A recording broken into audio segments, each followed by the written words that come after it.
Imagine boiled sprouts so overcooked they filled the house with that unmistakable smell, right next to an Arctic roll wobbling in the freezer, waiting for its big moment. This was Christmas in the 1980s Britain. Strange, wonderful, and unforgettable. If you can still smell the mince pies in your nan's oven, hit like and subscribe, because this is your Christmas past. But first, a dessert that fooled no one yet appeared on every Boxing Day buffet. The sweetest end to every Boxing Day buffet was tinned fruit salad with evaporated milk, cheap syrupy peaches, and pears floating in thick, sweet milk that came from a can. Mums served it in glass bowls, pretending it was sophisticated, while kids scraped the bottom for extra sweetness. Yet this tinned sweetness was luxury compared to what families endured on Christmas morning itself. It tasted like childhood and compromise, always there when fresh fruit cost too much. The tinned peaches were soft and slimy, the pears identical in shape,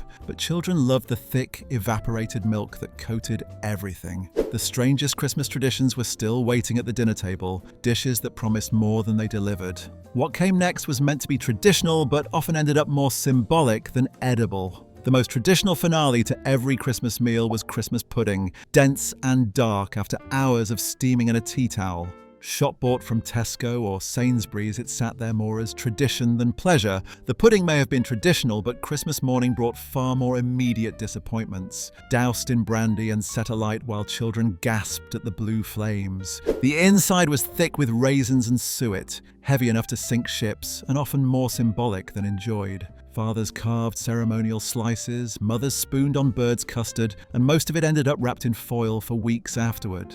What emerged from the oven next made the pudding look like a masterpiece. Every supermarket's answer to festive treats was mince pies in own-brand packs of 12, with pastry that cracked when you bit it, and filling that was more apple than anything else. Mums warmed them in the oven until the tops went golden. These shop-bought treats were luxury compared to what waited for pudding, filling the kitchen with the scent of mixed spice and hope. The pastry was often soggy on the bottom, the mincemeat sweet but thin, yet children still fought over the last one. They appeared on every coffee table, at every neighbour's house, in every office tin. But even mince pies couldn't prepare families for the dessert that wobbled its way into British hearts. The budget-friendly comfort dessert was jam roly-poly, and steamed until it looked like a pale log. Sliced thick and swimming in bright yellow bird's custard, children loved the bright colours even when adults winced at the texture. The pastry was dense and filling,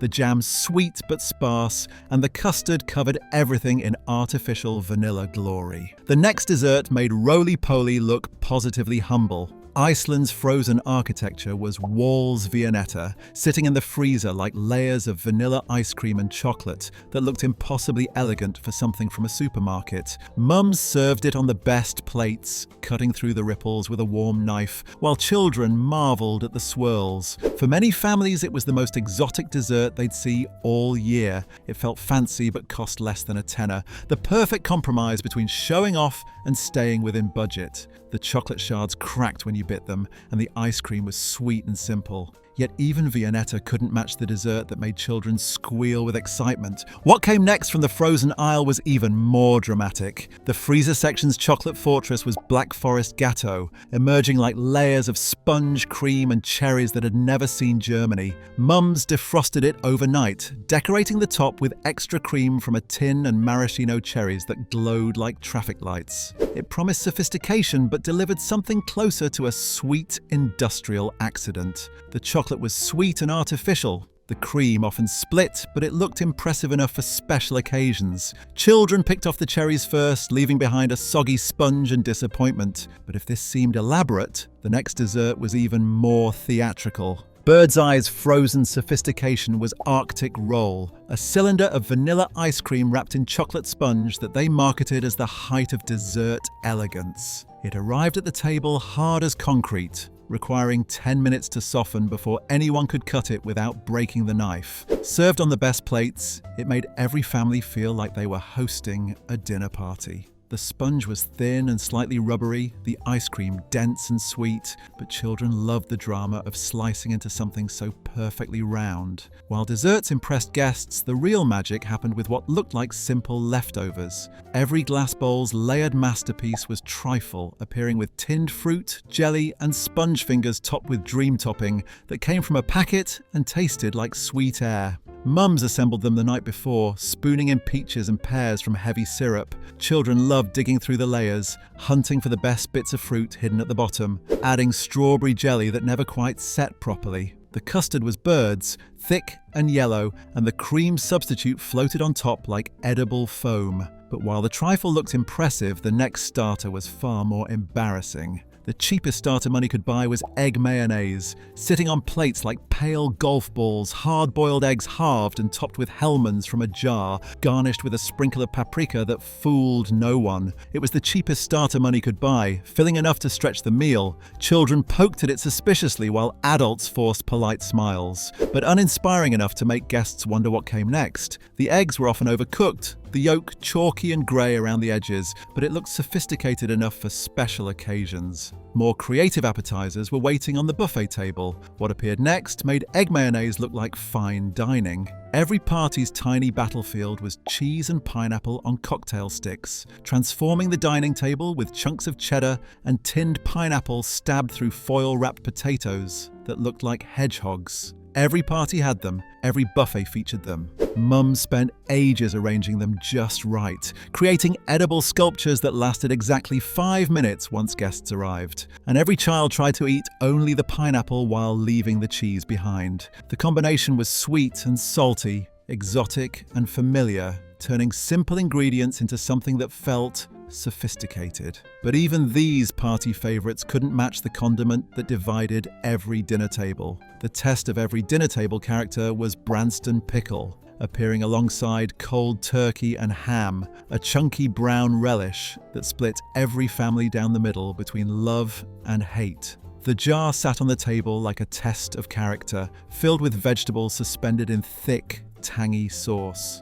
Those who loved it claimed nothing else could cut through the richness of cold meat and leftover gravy that either completed your meal or ruined it entirely. Children wrinkled their noses at the smell, adults either dolloped it generously or avoided it completely, and arguments broke out over whether it belonged on Christmas dinner at all. But pickled vegetables weren't the only divisive element on the Christmas table. What came next was even more controversial, floating in jars like tiny white grenades. Every jar's tiny white grenades were pickled onions, sitting in large glass containers, small spheres floating in cloudy vinegar that could clear your sinuses from across the room. The smell alone was enough to announce their presence before anyone opened the jar. The first bite was pure acid, followed by the sweet crunch of onion that had been preserved in brine for months. While pickled onions tested your courage, the next dish tested your patience. Every supermarket's plastic tray offering was mini pork pies, arriving as small cylinders of hot watercrust pastry filled with pink meat that may or may not have been pork.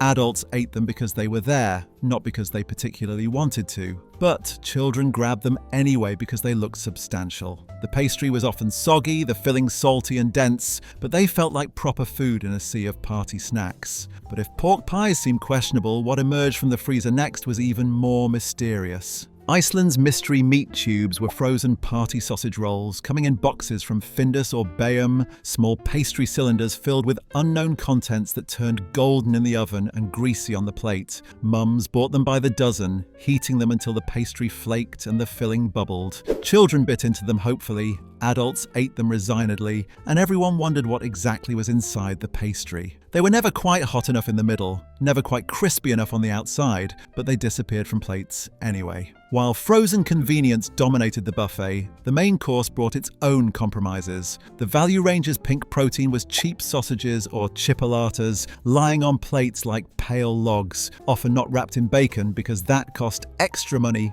families didn't have. They came from the supermarket's value range, filled with breadcrumbs and hope. They were protein stretched as far as it would go, more filler than meat, but still cheaper than the alternative, turning grey when cooked and splitting their skins to reveal the mystery inside. But before the sausages finished cooking, something even more essential was already waiting on the table. America's bright red import was cranberry jelly, appearing rarely and always from a jar when it showed up at all, a wobble that most families treated as an exotic addition. Ocean spray dominated the market, and the jelly slid out of the tin in perfect, cylindrical slices. Children poked at it suspiciously while adults debated whether it belonged on a proper British Christmas table. Still bearing the ridges of the can, it was tart and sweet, strange and slightly medicinal, but it made families feel sophisticated. What came next was far more familiar, but equally disappointing. Coleman's answer to tradition was packet bread sauce, a white powder that transformed into thin, lumpy paste when mixed with milk and stirred over heat that was never quite right. It was meant to complement the turkey, a traditional accompaniment. Children avoided it entirely while adults took polite spoonfuls and immediately reached for the gravy. That tasted like sawdust suspended in milk, but families served it anyway because Christmas demanded it. The texture was gritty, the flavour bland, and most of it ended up scraped into the bin after dinner. Speaking of gravy, the next essential was even more unpredictable. What bubbled in the saucepan next could make or break the entire meal. Every saucepan's brown salvation was Bisto gravy, coming from granules in a cardboard drum, whisked into boiling water until it turned brown and hopefully smooth, though lumps were more common than anyone admitted. The smell was intense and artificial, the taste salty and familiar. When it worked, it transformed dry turkey into something edible, and it covered everything on the plate like a brown blanket of forgiveness. Mum stood at the stove, whisking frantically, trying to eliminate the lumps while the family waited impatiently at the table. But even perfect gravy couldn't save what came next from the vegetable pot. The unwanted sweetness of Christmas vegetables was boiled parsnips, sitting in pans of bubbling water, pale and soft, only roasted if there was oven space left after everything else was crammed in. They turned to mush if overcooked, stayed hard if underdone. They were the vegetable nobody particularly wanted, but someone might always include it anyway. And split families between those who loved their sweetness and those who found them too strange for Christmas dinner. Children often picked them off their plates, adults ate them dutifully, and everyone agreed they weren't quite carrots and weren't quite potatoes. But parsnips weren't the only root vegetable causing problems in 80s kitchens. What came next was even more divisive, splitting every family down generational lines. Every budget's vegetable stretcher was carrot and swede mash, appearing when families needed to make vegetables go further. Orange and white roots boiled together until soft, then mashed with butter that never seemed like enough. It was sweet and earthy, cheap and filling. Mum served it proudly, knowing it was nutritious even if nobody particularly enjoyed it. But children approached it with suspicion while adults remembered their own childhoods. The colour was alarming, the texture often lumpy, but it soaked up gravy better than plain potatoes and cost half the price. While root vegetables challenged young palates, the next side dish was universally accepted. Every plate's orange coins were plain boiled carrots rolling around like small wheels, boiled in salted water until they were soft enough to mash with a fork but still held their shape. They were the safest vegetable, the one children might actually eat. They were reliable and predictable, the vegetable equivalent of a safety net when everything else on the plate looked suspicious. Sweet enough to pass for treats when sugar was rationed elsewhere, but what came next was guaranteed to clear the room before anyone even took a bite. Christmas's most dreaded announcement was boiled to mush Brussels sprouts, filling the house with a smell that declared dinner ready whether anyone wanted it or not. Small green cabbages boiled until they fell apart and released their sulphurous perfume into every corner. Fathers ate them because tradition demanded it. Children hid them under other food, and mothers served them because Christmas wasn't Christmas without sprouts. They turned grey-green in the water, soft as baby food, bitter as medicine. While sprouts tested everyone's resolve, what came next was the foundation of every Christmas plate. Every Christmas dinner's crown jewels were roast potatoes, parboiled, then roasted in lard, dripping or cooking oil until their outsides were golden and crispy, while their insides stayed fluffy and light. They were comfort food at its finest, proof that simple ingredients could create something magical when treated with care. And the reason ovens stayed occupied for hours. Children fought over the crispiest ones, adults took seconds without apology, and even the most overcooked turkey seemed acceptable when accompanied by perfect roasties. These golden treasures shared the plate with the meal's centerpiece. What came next determined whether Christmas dinner succeeded or failed entirely. Every packet's herby reliability was Paxo sage and onion stuffing, coming from a box every time. Breadcrumbs and herbs mixed with boiling water until they formed a dense, savory mass that either went inside the turkey or cooked alongside it in a separate dish. Mums trusted Paxo more than their own cooking. And nobody complained about the convenience.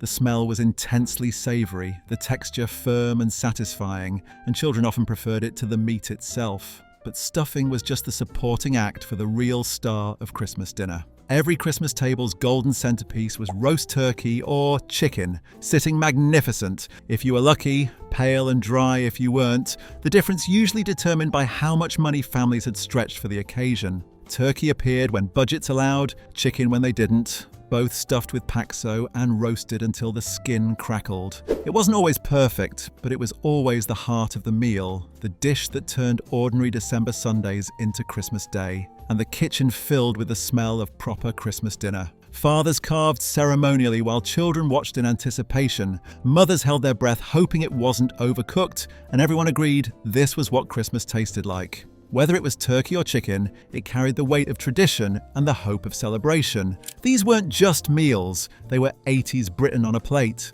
Which would you bring back, and which should stay in the freezer of history? Subscribe for more trips back to Britain's culinary past.